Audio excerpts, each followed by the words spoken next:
오늘도 우리 주님께서 크신 은혜와 사랑으로 우리들 가운데 함께 하실 줄 믿습니다. 오늘 마태복음 4장 말씀 함께 나누는 시간인데, 씨 뿌리는 비유죠. 씨 뿌리는 비유. 씨 뿌리는 비유에 네 가지 밭이 나옵니다. 그래서 이 네 가지 밭에 대해서 좀 하나하나, 이전까지는 이렇게 통으로 묶어서 했는데 이번에는 하나하나 구체적으로 좀 더 나누고자 합니다. 그래서 어떤 면에서는 다 아는 말씀이기도 한데, 근데 이 말씀이라는 것이 그런 것 같아요. 다 알아도 내 삶에 체득이 되고 체화가 되어서 내 생각과 또 마음과 인격과 그리고 손과 발을 통해 이렇게 행해져야, 그래서 말씀이 육신이 돼야, 그래서 말씀이 행함이 돼야 이제 그것이 내 말씀이 되는 것 같아요. 그래서 좀 더 우리가 깊이 들어가서 그런 부분들에 대해서 함께 알고, 또 이것들을 우리 가슴에 새기고, 그래서 지식에만 머무르는 게 아니고, 우리 또 이 말씀이 나를 비추어서 나는 혹시 길가밭에 있는 부분은 없지 않은가 한번 돌아보고, 그리고 그런 부분이 있다면 또 어떻게 이것들을 기경할 건가. 그래서 그런 부분들을 같이 생각해 보고, 좀 더 주님 앞에 좋은 밭, 그래서 말씀이 떨어져서 열매 맺는 밭, 우리 모든 성도님들이 다 되시기를 축복합니다. 예수님이 이제 하늘의 진리를 드러내실 때 쓰셨던 도구가 비유였지 않습니까? 그러니까 비유는 사실 두 가지 기능이 있습니다. 하나는 여는 기능이 있고 하나는 닫는 기능이 있어요. 왜 비유로 말씀하셨을까?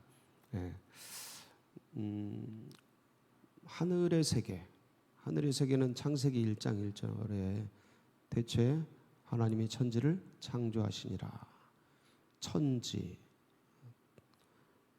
이 하샤마임 앳 하에레츠, 이 하늘과 땅, 하늘이라고 말하는 여기는 스카이가 아니거든요.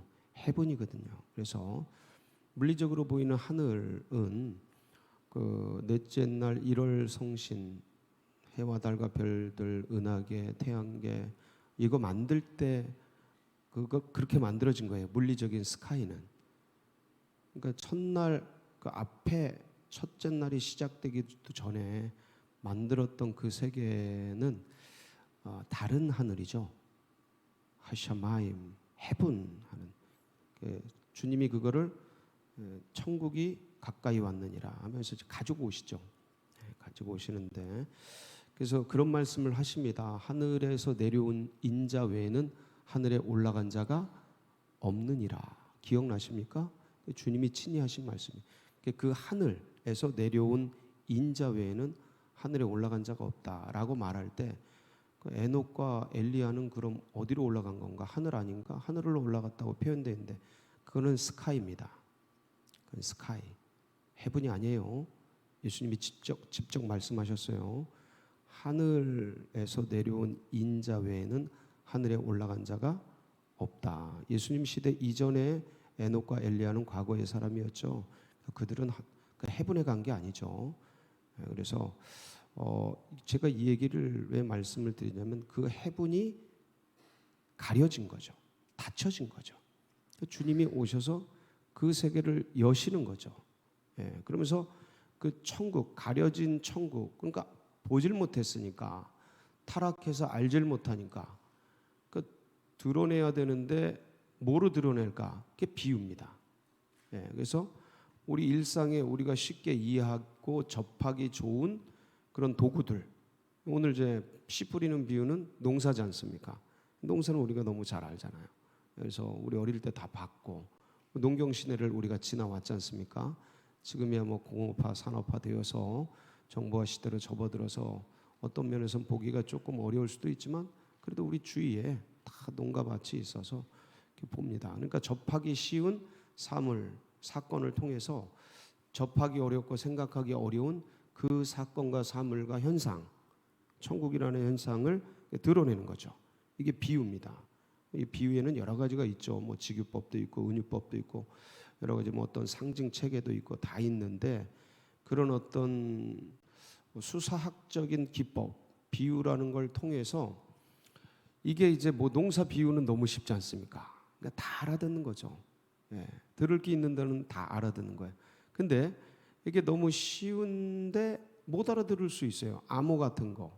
이게 이제 그 비유의 효과입니다. 주님께서 도대체 왜 비유로 말씀하셨나 하는 것은, 우리 이렇게 하나님에게 창세전에 예정하신 뜻을 입은 백성들은 그 말씀이 너무 쉬운 거예요. 이해가 되는 거예요. 천국이 보이는 거예요. 뭐 천국은 마치 뭐 푸른 초장 맑은 물가와 같다, 놀이동산과 같다. 이게 비유입니다. 뭐 직유죠. 근데 그 천국이 그렇구나 하고 사모하는 거죠. 이렇게 쉽게 말씀을 해주시니까 접근이 쉬운 거예요.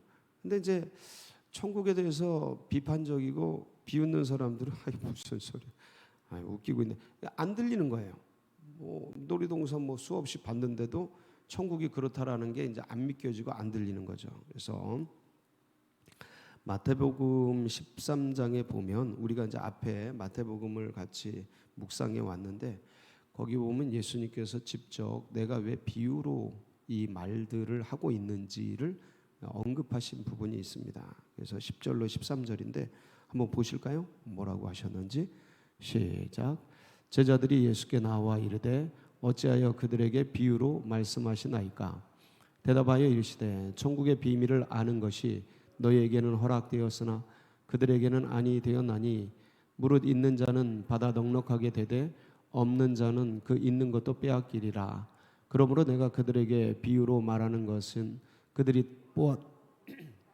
들어도 듣지 못하여 깨닫지 못함이니라. 11절을 보면 거기에 이제 비밀을 아는 것은 너희에게는 뭐 됐어요? 이건 뭐냐면 그냥 들리는 거예요. 알아듣겠는 거예요. 저분이 뭔 말씀을 하시는지 알아듣겠는 거예요. 제가 이제 여러 가지 여기서 저도 이제 말씀을 나눕니다. 근데 제가 말씀드리는 속 겉에 문자 언어의 이 구조, 이거 말고 이 말에 담긴 저 깊은 속을 알아듣는 분들은 알아듣는 거죠. 그러니까 이렇게 새벽에 나오고 같이 믿음의 길을 걸어가는 거 아니겠습니까? 온라인으로 같이 듣고 그러면서 저분이 말씀하시는 게, 저 목사님이 하늘의 어떤 진리들, 예수님이 말씀하시려고 하는 그 본질들을 드러내려고 몸부림치는데, 저거 한마디를 나도 같이 공유한다면 이게 내게 은혜가 되고 힘이 되지 하고 그걸 추구해 가는 거 아니겠습니까? 저는 또 이 말씀을 붙잡고 씨름하면서 이제 주님이 말씀하신 게 도대체 뭘까? 이걸 그냥 파고 들어가지고 또 알려고 몸부림쳐요. 성령께서 우리들 가운데 교제케 하면서 역사하시면서 깨닫게 하고 은혜를 주시고, 그렇지 않습니까? 근데 13절 보세요. 마태복음 13장 13절 보면 거기, 그러므로 내가 그들에게 비유로 말하는 것은 그들이, 여기서 그들은 누구예요? 반대하는 사람들, 예수님에 대해서 반대하고 말씀 나눠도 비방하고 뭐 바알셉을 짚였다 그러고 귀신 들렸다 그러고 미쳤다 그러고 그런 사람들은 안 들리는 거죠. 그들은 보아도 지금 보는 거예요. 근데 안 보여요. 들어도 지금 듣고 계셔요. 말씀하시는 걸 예수님 말씀하시는 걸 듣고, 제가 지금 말씀드리는 걸 듣고 들어도 듣지 못하며 그래서 깨닫지 못하는 거예요. 이게 이제 닫고 여는 거예요. 닫고 여는 거. 그래서 제가 이제 표현하기를, 비유를 예수님이 말씀하시는 것은 어려운 것을 쉽게 표현하려고, 그게 이제 택한 백성이에요. 예정된, 창세전에 예정된 믿음의 백성들이죠. 그들에겐 어려운 하나나라의 세계를 쉽게 얘기하려고, 또 다치는, 그러니까 듣지 못하는 자들, 그러니까 적대하는 자들은 어렵도록 하려고. 좀 아까 말씀드린, 들어도 듣지 못하고 보아도 보지, 어렵도록 하려고. 왜냐하면 이게 고귀한 건데, 고결한 거, 고귀한 것을 돼지에게 던지지 않는다고 이게 쉽게, 이게 그냥 원수마귀 사단이나 대적자들에게 이 하늘의 진리들이 전달돼서 이걸 악용할 수 있거든. 악용. 그래서 이런 하나님의 나라에 침투해 들어와서 믿는 백성들도 그냥 그 영혼을 홀라당 가져갈 수 있어서 그거를 닫으시는 거예요. 그들에게는. 그러니까 이걸 어떻게 선별해요? 이 비유를 통해서 이렇게 안 들리고 어떤 분들은 쉽게 들리고 이렇게 하는 거죠. 그걸 누가 섭리해요? 하나님이 섭리하시는 거예요. 신기하죠. 그래서 이게 어디서부터 진행이 되냐면 옛날 창세기부터 그 창세 때에 원수마귀 사단이 아담과 하와를 유혹해서 넘어뜨리잖아요. 그때 이제 선악을 알게 하는 나무를 따먹고 그렇게 되는데 그들을 이 에덴 동산에서 쫓아내시죠. 그리고 뭐로 지켜요? 그 그룹들을 통해서 어떤 용사, 그룹들을 통해서 불칼을 들고 지키게 하십니다. 가까이 못 오게 해요. 그리고 뭘 지키냐면 생명나무를 지켜요. 거기 창세기 3장 22절 24절에 보면 요 내용이 나오는데, 자 한번 보실까요? 여호와 하나님이 이르시되 보라, 이 사람이 선악을 아는 일에 우리 중 하나같이 되었으니 그가 그의 손을 들어 생명나무 열매도 따먹고 뭐 할까 하노라? 영생. 그러니까 이 자격이 없는 자가 들어오지 못하게 하는 거예요. 그래서 영생할까 하노라 하시고 여호와 하나님의 에덴 동산에서 그를 내보내어 그의 근원이 된 땅을 갈게 하시니라. 이같이 하나님이 그 사람을 쫓아내시고 에덴 동산 동쪽에 그룹들과 두루 도는 불칼을 두어 생명나무의 길을 지키게 하시니라. 그래서 예수 그리스도 외에는 저 생명나무의 길로 못 들어가요. 내가 길이요 진리요 생. 그 예수님 외에는 다른 길이 없죠. 그런데 이렇게 가린 것처럼 예수님이 오셔서 생명나무의 길을, 천국의 길을 말씀하시는데 아무나 못 들어가도록, 그게 신비죠. 이게 신비. 그래서 비유로 말씀하셔요. 자, 그런데 오늘 비유는 어떤 말씀이에요? 씨 뿌리는 비유예요. 씨 뿌리는 비유. 그 여기 해석을 해놨어요. 보면 마가복음 4장 14절 15절에 오늘 비유가 어떤 의미인지를 설명을 해주셨습니다. 보실게요. 뿌리는 자는 뭘 뿌리는 거예요? 뿌리는 게 뭐예요? 여기 씨죠. 요 씨가 뭐라는 거예요? 말씀이에요. 자, 그다음 말씀이 길가에 뿌려졌다는 것은 이들을 가리킴이니 곧 말씀을 들을 때 사탄이 즉시 와서 그들에게 뿌려진 말씀을 빼앗는 것이요. 자, 요게 이제 해석해 주신 주님의 말씀. 말씀이 뿌려졌는데 길가밭에 떨어졌다라는 것은 말씀 씨앗이 자리 잡거나 이렇게 내려가서 뿌리를 내리는 게 아니고 이렇게 씨가 있는데 사탄이 와서, 참새가 와서, 새가 와서 이렇게 먹어버리는 거죠. 그러니까 아무런 일이 없어지는 거예요. 자, 그럼 우리는 이제 이걸 파고 들어가야 되죠. 그럼 길가밭이라는 게 왜 길가밭이 되냐 이거죠. 밭이 여러 종류인데 왜 길가밭이 되냐? 여러분, 길가밭은 왜 이렇게 딱딱해집니까? 길가밭은 딱딱하니까 씨가 못 내려가는 거거든요. 왜 딱딱해져요? 밟아서. 그러면 한 번 밟으면 딱딱해지나요? 아니죠. 사람들 마음은 다 똑같습니다. 원래 똑같은 거예요. 백지예요. 근데 어떤 밭은 딱딱해. 어떤 밭은 돌짝밭이야. 어떤 밭들은 가시밭길이야. 어떤 밭들은 좋은 밭이야. 왜 그러냐 이거. 아니, 딱딱한 밭은 처음부터 딱딱한 게 아니잖아요. 다 똑같으니까. 우리가 원래 죄인들이고 뭐 죄인된 상태에서 백지같이 태어나고, 그런데 그 위를 왜 이렇게 길가밭처럼 딱딱해질까? 밟아서 그렇다 그랬어요. 자, 한 번 밟으면 딱딱해집니까? 안 그러죠. 많은 사람이 계속 밟으니까 딱딱해지죠. 그러니까 씨가 안 들어가는 거죠. 그러면 여러분, 도대체 뭘로, 이게 사탄이 와서 먹어버리는데 뭘로 그렇게 사람들의 마음이 딱딱해지냐 이거예요. 뭐가 그렇게 많이 다녔냐. 그러니까 대중적인 많은 사람들이 대중적으로 계속 왔다 갔다 이 세뇌와 이론화와 그걸 계속 시키면 사람들이 딱딱해집니다. 예를 들어 공산주의. 우리랑 똑같은 사람들인데 계속하면 딱딱해져요. 안 들어갑니다. 안 들어가요. 그러니까 진화론. 우리 이제 민주주의 진영에서는 진화론 같은 거는 이것도 일종의 믿음 체계죠. 아무것도 없는 데서 뻥 빅뱅이 돼서 그래가지고 이게 거기서 뭐가 나와서 뭐 물이 나와고 물에서 뭐가 나오고 수생식물 아메바가 단세포가 나와서 뭐 아무것도 무생물에서 갑자기 뭐 생물이 되고 생물에서 이렇게 이거는 진짜 완전 소설보다 이거는 그런데 이게 계속 반복되니까 어때요? 어때요? 진짜 같죠. 이것도 믿음 체계예요. 그렇게 왜냐하면 과학적으로 검증이 안 되니까 그러니까 이제 가설이잖아요. 근데 가설이 반복이 되니까 그리고 이게 교육이 되잖아요. 학교에서 교육이 돼 계속 그리고 이제 우리들도 계속 교육받잖아요. 그러니까 신앙 체계에 있어서 창조론을 믿고 있는 것 같은데 우리 밑바닥에 뭐가 있냐면 진화론이 있어요. 그래서 이게 되게 이게 계속 반복 이게 딱딱해지는 거예요. 딱딱해져. 유물론 모든 게 물질로 돼 있다. 이런 거 유물론. 야 그래 진짜야? 그렇게 된 거야. 그러면서 이게 다원론 엊그제도 말씀을 드렸죠. 모든 곳에 길이 있고 모든 곳에 신이 있고 모든 곳에 구원이 있다. 되게 매력적이에요. 그리고 야 그렇게 다 신이 있으니까 저들이 믿지 저들이 믿는 게 가짜겠어? 이렇게 얘기하는 거죠. 그래서 이 얘기 듣다 보면 계속 듣다 보면 진짜 같아.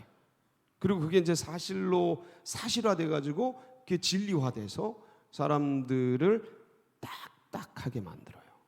무슨 창조론이야? 웃기고 있네. 진화의 증거가 얼마나 많은데 이렇게 나오는 거예요. 야, 너무 기독교 독선적이잖아. 저기 불교의 진리가 없겠어? 야, 저 10억 명 이상이 믿고 있는데, 저 이슬람교의 진리가 없겠어? 다 죽으란 소리야? 니네 그렇게 독선적이야? 야, 그러니까 욕 먹는 거야. 제가 지금 말씀드리는 이게 되게 논리적입니다. 생각보다 여러분 별로 대항할 말이 없습니다. 기독교에서 예? 그렇게 하면 더 대항할수록 더 욕 먹어요. 그러니까 이런 것들을 계속 까니까 빛은 빛인데 반딧불 같은 빛이 진짜 빛 행세를 하고 있는 거예요. 불교, 이 이슬람교, 무슨 교 빛은 빛이죠. 인간의 의로 만들어낸 빛이에요. 촛불 같은 거예요. 예? 반딧불 같은 거예요. 그게 진짜 빛 행세를 하고 있는 거죠. 근데 그것들이 있는 건 참 빛이 있다라는 걸 증거해 주는 거거든요. 태양빛이 있다라는 걸 알려주는 거예요. 태양빛조차도 원래의 창조의 빛이 있다라는 걸 알려주는 거예요. 그 빛이 누구시라고요? 내가 빛이요. 빛이 세상 위에 와서 비추되 어둠이 싫어하고 이거 참 빛이 있다라는 걸 알려주는 근거들인데 그게 하나의 가리키는 거죠. 저분이 진짜 빛이다. 이걸 알려주는 건데 그게 진짜 빛 행세를 하고 있는 거죠. 그래서 이제 우리들은 이제 이러한 것들을 이게 계속 강화된 거예요. 그다음에 야 기독교 거기 가면 기도 그런 거 너 큰일 난다. 가서 그런 거 기도 받고 그러면 큰일 나. 이런 거 야 너 누구 돈 해가지고 야 그 기도원 갔더니 돈 받고 해가지고 그다음에 기도 그런데 가지 마. 기도 받으러 가지고 미쳐. 거기 이상한 짓 해가지고 사람들 미치고 막 이런 걸 계속 깔면 불신이 들어갑니다. 기도원 같은데 안 가요. 예? 야야 교회에 빠지지 마. 그 빠져가 들어가면 그 있는 거 다 끌어다가 그 망하게 만들고 다 그래. 거기다 빠지지 마. 그 깊이 들어가지도 마. 그냥 하려면 가서 딱 예배만 드리고 딱 와. 이런 거 계속 까는 거야. 이게 계속 깔고 듣고 하다 보면 어떻게 돼? 마음이 딱딱해지는 거예요. 그래서 씨가 떨어져도 이거 거부해. 안 들어가요. 예, 안 들어가. 그 예를 들어 잠깐 왔다가도 역시 여기는 안 돼. 그리고 떠나가 버려. 예, 그래서 다 사탄이 주워 먹고 맙니다. 참 안타깝죠. 자, 그러면 여러분 이걸 어떻게 해야 될까요? 그러니까 이렇게 딱딱해진 밭들을 어떻게 혹시 내 안에도 그런 영역이 있을 수 있어요. 어떤 영역들 그러니까 이게 전체가 다 부드럽고 좋은 밭이 되어서 이렇게 떨어지면 바꿔야 되는데 경계하고 그다음에 불신을 갖고 이런 것들이 내 안에 딱 있어서 그런 영역은 도무지 안 이게 뭐 씨가 떨어지기만 해도 그냥 사라져 버리고 탁탁해 가지고 거부하고 어느 때는 태워져 버리고 오는 걸 거부해. 성교 두두두두 촥 버려버리고 나보고 어디 뭐 저 중동 가라는 거야? 뭐 아라비아 가라는 거야? 하고 전혀 그런 말씀이 아닌데 다 거부하는 거예요. 딱딱해진 영역이죠. 우리들 안에도 그런 영역이 있어요. 어떤 분들은 뭐 헌금에 대해서 그럴 수 있고 너무 귀하고 축복된 것들인데 이게 하도 앞전에서 잘못된 예들을 많이 들어놓으니까 이게 딱딱해지는 거예요. 딱딱해지는 거예요. 그러니까 진짜 건전하고 성경에서 말하는 축복의 길, 은혜의 길들을 같이 듣고 그래야 되는데 이게 이제 전에 어떤 사람들이 이렇게 해가지고 다 뜯어가지고 이용해가지고 당했더라, 뭐 했더라 이런 어떤 것들이 자꾸 반복해서 들리면 딱딱해져 그 영역이. 그래서 여러분 하나님 앞에서 그러면 이걸 어떻게 해야 될까? 어떻게 해야 되겠습니까? 고린도후서 10장 4절로 5절이죠. 한번 보시겠습니다. 고린도후서 10장 4절로 5절. 거기 보면 이런 내용들이 있죠. 시작. 우리의 싸우는 무기는 육신에 속한 것이 아니요 오직 어떤 견고한 진도 무너뜨리는 하나님의 능력이라. 모든 이론을 무너뜨리며 하나님 아는 것을 대적하여 높아진 것을 다 무너뜨리고 모든 생각을 사로잡아 그리스도에게 복종하게 하니. 자, 그리스도에게 무릎 꿇게 만들어요. 그게 어떤 거냐면 하나님을 아는 것을 대적하여 높아진 것.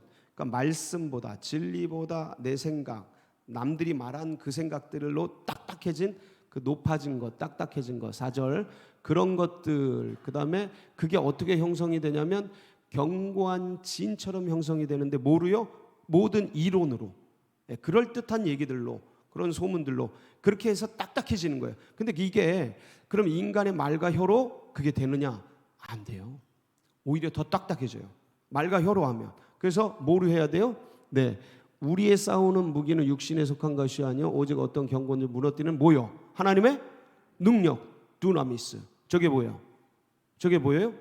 예, 저게 하나님의 능력, 성령이죠. 오직 성령이 너희에게 임하시면 너희가 두나미스를 받고 권능을 받고 하나님의 능력, 권능 저게 두나미스예요. 그래서 성령이 너희에게 임하시면 너희가 권능을 받고 두나미스, 성령께서 그것들을 기경해 주셔야 돼요.